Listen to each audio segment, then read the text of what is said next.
The U.S. Women's National Team is cruising through the SheBelieves Cup, and we've got a lot of really good and perhaps a couple more nuanced things to look at for that team as they continue to progress down the road to World Cup qualifying in November. Hello, everybody. Welcome to this week's edition of The Late Sub. I am your host, Claire Watkins. It is Thursday, March 5th, and we're going to be talking all U.S. Women's National Team 2 games into their SheBelieves Cup campaign. They look good, a lot of good things to chat about. Let's just go ahead and dive right in. So we are 2 games in to the SheBelieves Cup, and it is going very well for the U.S. The team is alone atop the leaderboard with 2 very professional, tidy wins. First one, 2-0 over Argentina, and then a 1-0 win over Canada. Kind of what we expected. Emma Hayes spoke extensively before this tournament began that this week is a simulation run, especially of like a tournament group stage, kind of the idea of what World Cup qualifying group stage would look like, or even a World Cup group stage would look like. And we've definitely seen that play out in terms of the level of rotation. It does seem like kind of tipping the scales. They're doing kind of a B. This is rudimentary, but like they were definitely tipping the scales in terms of the strength of the starting 11 to focus on this second game against Canada, which I think was kind of rightfully thought to probably be the game that determines the winner of SheBelieves Cup this year. So we saw one group against Argentina, a different group against Canada. I imagine we're going to see a little bit of a mix of the two in this third game against Colombia. 3 goal scorers, again, only 3 goals so far in the week. Lindsay Heaps and Jaden Shaw were the 2 goal scorers against Argentina. Ali Sentner, the lone goal scorer against Canada. 2 clean sheets, first provided by Claudia Dickey and then Fallon Tullis-Joyce. They have not given up a goal in actually a very long time, I think dating back to the second Portugal game. So things are going well, looking good coming out of January. And there are definitely some performers who have stood out this week, some nice tweaks to the team's tactics. And so kind of the shape of this, because I want to talk actually as much about the team as I do necessarily about individual performers, is we're basically just going to hit some goods, of which there are many, and some not so goods, which kind of temper some of the positive things, but in general, very positive camp so far. So the first really good thing noticing out of these first 2 games is the US is officially really upping their physicality, and they're talking about it. I didn't necessarily peg this as a focus going into this camp, but it's very clear that in addition to a couple personnel and tactical changes, one of the sort of phantoms of that Portugal loss last November was this challenge kind of placed down to the team's players from the coaching staff, especially kind of like these newer players who are very eager to prove themselves, to protect the turf a little bit more and take a little bit more pride and a little bit more focus into what happens when you're getting kind of pushed around the pitch. And that's something they're going to need in World Cup qualifying, absolutely. As we know, with CONCACAF qualifying, always a little bit of gamesmanship, emotions run high. I think they're trying to put the U.S. into these positions to feel those feelings before the games really matter. And I thought they did a good job of matching Argentina's physicality in the first match. I think it was a point of pride from the team after things got really chippy, resulted in a few injuries, which we'll actually talk about as one of the not so good things coming out of this camp. But as we know, part of international play is handling the mental and emotional tolls. You're going to have players try to get under your skin. You're going to try to push you off the ball, as we saw against Portugal. And again, like what they've been trying to fix is this idea actually of like getting bullied out of the midfield. They want to avoid that. They don't want to feel that way. They especially don't want to feel that way on home turf when the games are about to matter. Hayes, I think, did a good job kind of like talking about the messaging that she's giving her team, which is that you want to let those emotions happen, but you need to control them. You can't let them push you off of what you want to do. You need to stand up for your teammates, all of this really good stuff. They've set a physical tone, and they've succeeded. You know, we're going to talk about some of like the issues with goal scoring and how these have been some tighter score lines, but I think the level of control that we've seen through United States through these first 2 games is really impressive. And I think that part of that comes from this level of commitment in terms of the physicality. And actually the one player, talking about a player that I think kind of personifies this, maybe would surprise some people.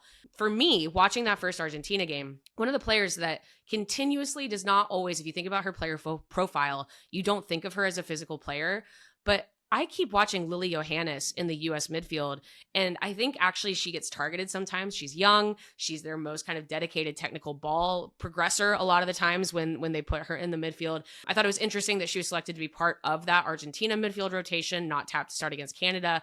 But I think she's continued to show a real lack of fear when the midfield turns into kind of the trenches against a physical opponent.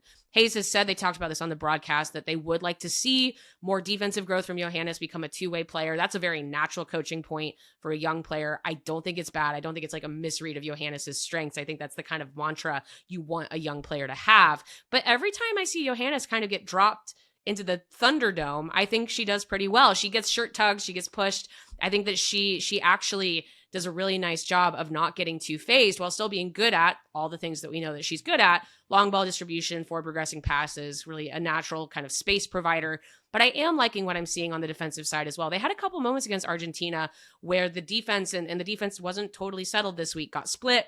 You saw Johannes making the runs back. She was making interventions. I think that she is very, very committed to showing that side of the ball. As we know, incredibly important to be that kind of two-way player. If you're going to be an anchor of the United States midfield, you don't get to just be kind of like a Hollywood player where you get to kind of play the offensive side of the ball and not the defensive side of the ball. Liking the commitment from Johannes. And I think that she's succeeding more often than she's failing when teams are targeting her a little bit more. So I really liked that, actually. And to the point of what everyone was saying, if that can continue to progress in addition to all these other things that she's really good at, I think that will help both at the club level and the international level. Coaches feel more comfortable, window after window, taking the training wheels off for a very young, promising player. But the not so good about all of that is there have been like a fair amount of injuries coming out of this camp. There were 2 in the Argentina game, one that obviously resulted in Lily Reel having to leave camp, which is a huge bummer.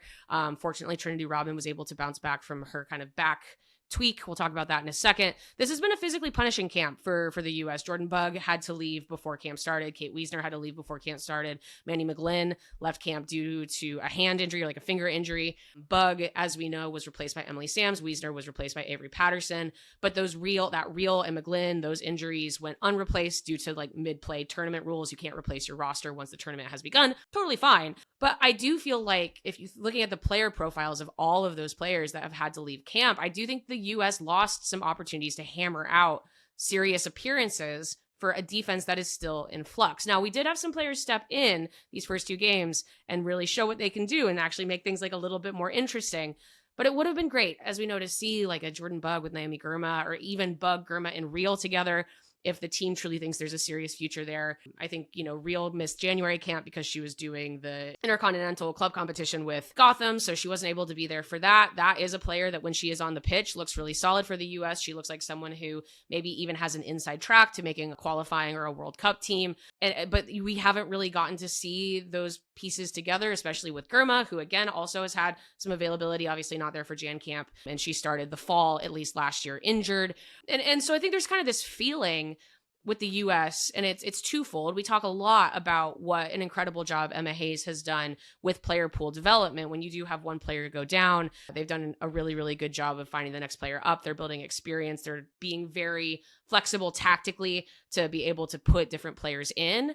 But it still just does feel, and this is just something to monitor more than a criticism, is that, we're now in March and there are limited windows between now and World Cup qualifying. And it still does feel like the U.S. is sort of floating around their first choice best 11 due to availability. Obviously, no Macario this camp, no Sophia Wilson this camp. There are some questions in the defense. And so the team is still pretty far off from defining that on-field chemistry. And I think we still saw that in these 2 games, despite as kind of, like I said, professional and controlled as they were.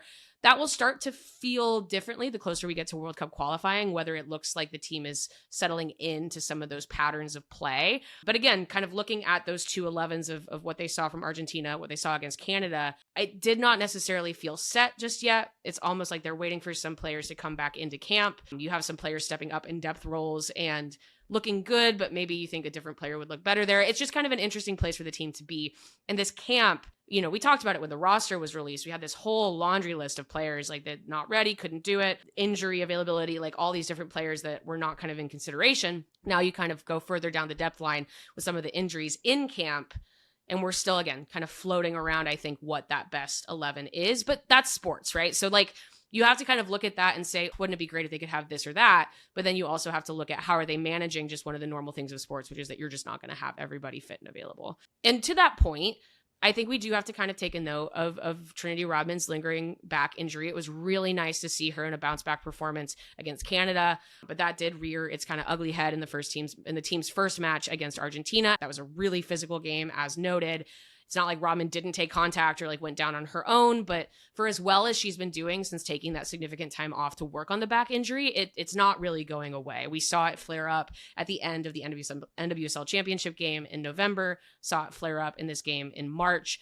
It seems a chronic issue, which we know, but once you kind of keep seeing these data points, the management of this seems like it's maybe not a forever thing. It might actually be something that they have to deal with just for the rest of her career. And I do think that is relevant in Rodman's potential usage in a short tournament format. Glad to see that she was good to go. I have all, the faith in the world in both Washington and the US's training staff, but still a note of like, there will always possibly be a moment where Rodman can't go, and they need to be ready for that as well. But going back to the good, slotting in younger talents against these standing veterans, I thought that Canada starting 11 was a really good compromise. Again, maybe not exactly what they were hoping for in terms of like complete availability, but it felt like a really logical, solid product of a lot of the experiences that the team has had over the last 18 months, wins and losses. I keep getting my wish of not leaning on Heaps, Coffey, and Lavelle in a single midfield. We still haven't seen that in a while, which is good. Heaps captained the team against Argentina, and they had Hutton slot in with Coffey and Lavelle against Canada. Good. I like that. It's moving in the right direction. The U.S. did not have its most like cohesive, possessive performance against a really organized Canada defense on Wednesday,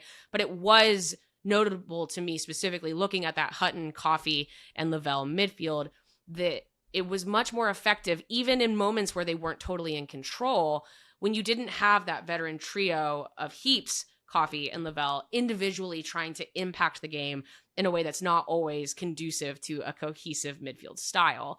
It did feel like Coffey and Lavelle had to improvise a little bit. They had to like work into this game. The first 30 minutes were not that sharp. Really, as I said, really sturdy Canada setup. But Lavelle needed that freedom to develop more natural run rotations after, again, that sort of aimless first hour, getting end line, pushing wide, interlapping with Emily Fox to kind of figure out what those holes were in the Canada defense. And I just felt like Hutton did such a good job connecting with Coffey specifically to figure out who's going to step, who's going to hold, not kind of presenting a flat line in the defensive midfield, but presenting different outlying options or outlet options and knowing who's going to be there for the defensive transition if they do lose possession. Like, we're starting to see some of that really intuitive interplay on the defensive side of the ball and with the ball at their feet between Hutton and Coffey. It worked really well. I keep saying it. Claire Hutton is the glue. And this was a really, really good thesis on what happens if you take away a player like Heaps, who, for example, I thought, she scored a goal against Argentina. Nothing particularly, no struggle there. But Heaps a lot of times will go into hero ball sometimes and stretch too much and sit on the front line too much or sit on the back line too much. And having a player like Hutton within that with Coffey and Lavelle, I think really set them up to work into a game where they had a little bit of a slow start. So Hutton is the one. I think that she, as we know, is going to keep moving into a leadership role with this team, but she's just such a good glue player that allows players to be better. And then the other player that really stuck out to me as a young player walking in, getting slotted in with the veterans and looking like, wow, talk about again, the defensive depth chart only gets more and more confusing. Giselle Thompson has had a barn burner of a week so far, worked her way into both starting lineups, first on the right against Argentina and then on the left against Canada, opposite longtime starter Emily Fox. That versatility is so important for a player of her stature. And Thompson's week so far really kind of weaves in a lot of the U.S. Women's National Team's like larger talking points, which is always what you want. I think you have that sometimes. I mean, I talked about, I think January, it felt like Olivia Moultrie was the player that weaved into the talking points. I feel like we're seeing Giselle Thompson weave into these larger goals that the U.S. has. She's progressing with her physicality on the field. She actually spoke very openly at NWSL Media Days about wanting to work on with the nutritionists at Angel City and with the trainers at Angel City, getting stronger, getting more consistent, not having these lingering kind of muscle injuries that have pulled her out of camp in the past. When she's on the pitch, she's already a great option for greater responsibility. I think she's very intuitive and actually creates a lot of very intuitive chemistry with attackers in front of her, playing with her sister. You love to see it. I mean, I'm actually not going to mention Alyssa Thompson today, I don't think, because it's kind of a given, but like, she was amazing as well. The Thompson sisters are having a wonderful camp. But Giselle Thompson has come in and kind of showed, and we always talk about the potential, what she can do when she is consistently on the pitch. And I think that, again, you pull Lily Reel out, you put Giselle Thompson in, every single time they kind of look at these different players for these outside back roles. I don't think the picture is becoming more illuminating, but I think the good news of that is that you're seeing a lot of players step in and succeed. And I think it's specifically Giselle Thompson getting that experience against Canada, which I think by measure of sort of what they're anticipating in World Cup qualifying is going to be obviously very relevant experience, is really good. And I think that if she can stay healthy, if Giselle Thompson can stay healthy, I keep saying this, but like hard to leave off a World Cup qualifying roster. So really happy to see some of these younger players step in with these vets. That's what you need. We're not throwing the vets out. We're not going all teens all the time, but you do need to see them start to work together. And then if you kind of look at the big picture, also have these players who can play teams who are not Canada and do really well. That's a whole team. That's a tournament team. However, going to maybe the one kind of final, not even criticism point, but just sort of like pain point for the United States this week is we are seeing the attacking absences impact the overall volume of goal scoring. We saw Heaps and Shaw both score from distance against Argentina. Set pieces were a big factor there in getting the goal scoring going. We saw Sentner punch it in on a set piece against Canada. Now that is certainly not a negative. These are all good things. The US set pieces have improved significantly with the way the modern game is continuing to progress. It's so important to have effective set pieces. It's really nice to see that data point start to turn. It's a very important part of the international game. Set pieces really, really matter. Not to sound like, an old fogey, but like we've kind of come all the way back around to set pieces. But the squad's relative lack of depth at center forward, which I feel like we are kind of talking about a little bit more and more as these months go on. They first slot in Jamise Joseph in the first game. They slot Sentner in the second game. Shows both promise and, again, still the growing pains of figuring out how the team wants to interact with the number 9 role and which players are best to fill that role. Sentner, who played in the second game, got the goal. I was really happy to see her get that goal because I think she's working through a difficult challenge right now. I think she's kind of been put in a difficult situation the same way we've seen some other players get slotted into the number 9 when maybe they're a little bit less comfortable there with the US. They haven't had as much time there with the US. I think that, sometimes the best pocket to be in the United States is like, maybe you're a winger coming off the bench and you can just run and do well. And like you bring the energy and you're succeeding and you bring a boost and everyone goes, that's great. Or like Sentner in the past, when she was a younger player, she's that Swiss Army knife where like, if you don't have a player available, you can slot her in. She can play the 10. She can play, sort of that false 9. She can play closer to goal. She's able to either off the bench or as a starter become a complementary piece to maybe one of the A1 starters that the U.S. would like to have in that central offense. Now, take Katarina Macario and still Sophia Wilson out of this equation. Sentner is kind of being asked to be like, okay, you're the starting striker for the U.S. women's national team. And I think that is a really heavy load. And I think also the U.S. is trying to play with the level of nuance there that is just a lot for a player to take in. I still think Sentner seems a little bit more comfortable closer to that number 10 pocket as opposed to kind of what she was asked to do against Canada. I think that she doesn't quite collaborate with the midfield as a center striker as well as she does if she kind of sees herself as either a tweener or a midfielder. And it's just a lot of mental responsibility and you're playing with a lot of attacking firepower behind you. Like there are incredible things about collaborating with Rose Lavelle, and there's also a lot of really important things you need to do to make sure Rose Lavelle is having the greatest impact that she possibly can as a collaborative player. And this job, like I said, it's just straight up harder than being asked to be a young kind of firecracker off the bench, or even again as a starter slotting in. And so I was really happy to see her get that goal last night because I do think this is a development project the U.S. is and should be committed to, as we talked about weeks and weeks ago, or even 2 weeks ago. The U.S. does not have a clear availability picture for the center forward. And so for Sentner, this is a really, really big year for her because I think those questions also are happening at the club level. Where does this fit in with Kansas City? How do you play with a player like Temwa Chawinga? How do you play with that midfield now that Croy Bethune is there? What is Sentner's greatest spot on the pitch? And can she handle just how kind of that nebulous mental responsibility of being asked to be a lot of things at once, both for the club and at the international level?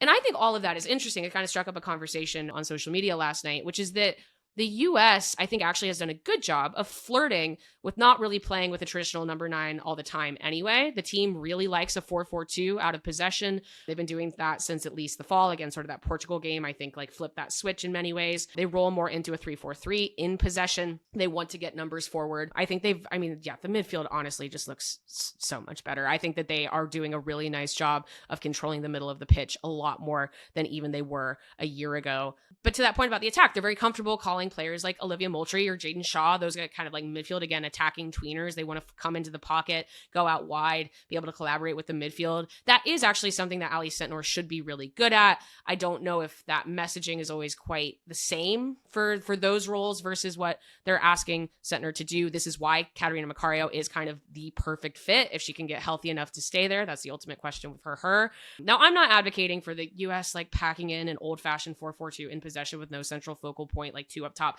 That's not what I'm saying. But there is kind of just pointing out this awkwardness of some of the personnel, some of the fluidity with the way the team likes to play, the way they actually are doing a good job of mitigating some of the lack of depth in the center forward position. But also we are seeing, like, I think that Canada did a good job in rendering the US attack predictable at times. You know, Argentina muddied the waters enough to keep that first scoreline low as well. We saw some half chances, some half turns not be quite right against Canada. And like I said, professional handling of it by the team, get the result, punch it in the way that you know how. But it is sort of a data point for the team to continue to work through, because you don't want to fall into something, and we've seen this with the US and we see this at the club level all the time, which is that you cannot overly rely on your scoring midfield. And I don't think the US is. I think that they're too high emphasis on width. They have a lot of other things that they're working on to make that not the case. But what we've seen in this She Believes is some reliance on a scoring midfield or set pieces or stuff like that.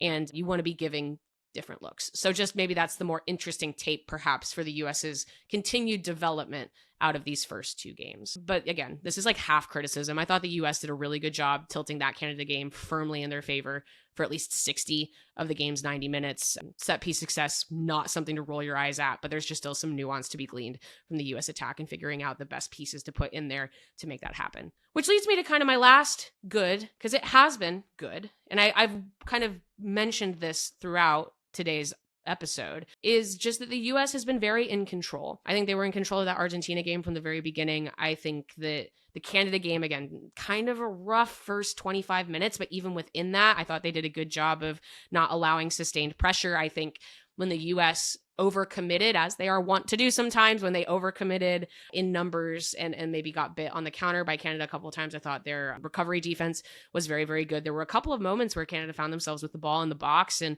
the recovery defense from Girma and Sonnet and, you know, just a couple of Emily Fox did a really nice job of recovery defense. You saw sort of that individual and team cohesion that was able to snuff those options out to not make anything too egregiously dangerous on goal happen. And again, that idea of like when you are playing a sturdy opponent in Canada, I was happy to see Canada play better than they did last July. If you're playing that sturdy Canada defense, which is something that we've seen for years and years and years from that team, they're getting their defensive identity back.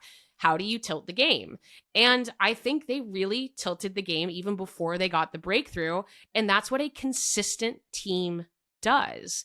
And it feels notable that this week we're talking about bright spots like Emma Sears was one of the biggest talking points on the broadcast, right? That's not your A1 player. We're talking about bright spots of Emma Sears, Kennedy Wesley, Tara Rudd, both keepers doing a nice job getting the defense out of these, like, again, those touchy moments, really calm, really controlled. Emily Sonnet has somehow become one of the greatest competitive assets the US has. I think that we're talking about a lot of players that are going to have roles on this team, but they're not getting just carried by the stars. And at worst, a few players maybe were rendered anonymous, but as a unit, this is the consistency Hayes wants from this team. This is the corner being turned into a team that is going from evaluation to wanting to be able to eat the world by the November. And I think that will serve them really well come qualifying. So they've got one more game this weekend against Colombia. And then we're really going to learn some things about this group against Japan in April. But it's all kind of going according to plan. And I had kept waiting for us to get to that point where I'm saying, okay, this is not like the wait and see. We are really turning the corner into tournament mentality now. And I think we're seeing that from this team. And that's all really good. And so I'm excited to see what comes next for them.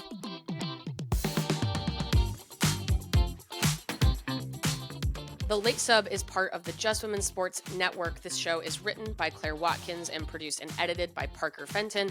To get more of your favorite women's sports content, subscribe to the Just Women Sports newsletter and follow Just Women Sports across all your favorite channels.